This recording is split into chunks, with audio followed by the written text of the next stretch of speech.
துபாயில் நடைபெற்ற ஏர் ஷோவில் இந்திய விமானப்படையின் தேஜஸ் போர் விமான சாகசத்தின் போது கீழே விழுந்து நொறுங்கி தீப்பிடித்து விபத்து ஏற்பட்டது.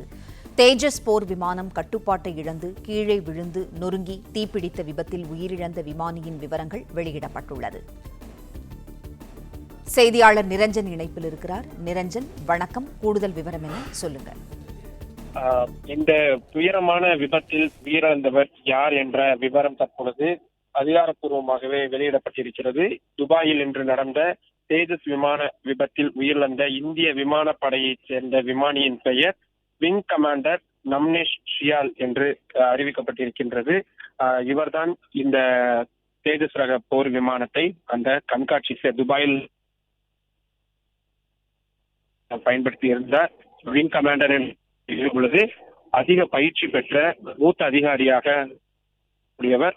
அதே போல பறக்கும் திறனிலும் அதிகமாக இருக்கும் ஒரு விங் கமாண்டர் என்றால் அவர் அதற்கு முன்பாக இத்தனை மணி நேரம் கட்டாயம் விமானத்தை இயக்கியிருக்க வேண்டும், வானில் பறந்திருக்க வேண்டும் என்ற நிறைய அறிவுறுத்தல்கள் இருக்கின்றது, நிறைய வழிகாட்டு நெறிமுறைகள் இருக்கிறது.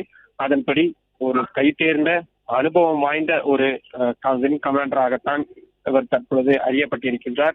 ஆனால் துரதிர்ஷ்டவசமாக அவருடைய இன்றைய நாள் அவருக்கான நாளாக இல்லாமல் போயிருக்கிறது என்பதை தான் நாம் பார்க்க வேண்டியதாக இருக்கிறது. சற்று நேரத்துக்கு முன்னாடிதான் மத்திய பாதுகாப்புத்துறை அமைச்சர் ராஜ்நாத் சிங் தனது இரங்கல் செய்திகளை வெளியிட்டிருந்தார். அதில் சம்பந்தப்பட்ட விமானி உயிரிழந்த செய்தி கேட்டு தான் மிகவும் துயருற்றதாகவும், அது மட்டும் இல்லாமல் இந்த கடினமான தருணத்தில் பிளே ஸ்டோர் மற்றும் ஆப் ஸ்டோரில் இருந்து பாலிமர் செயலியை QR கோடு மூலம் பதிவிறக்கம் செய்யுங்கள். செய்திகளை உடனுக்குடன் பெறுங்கள்.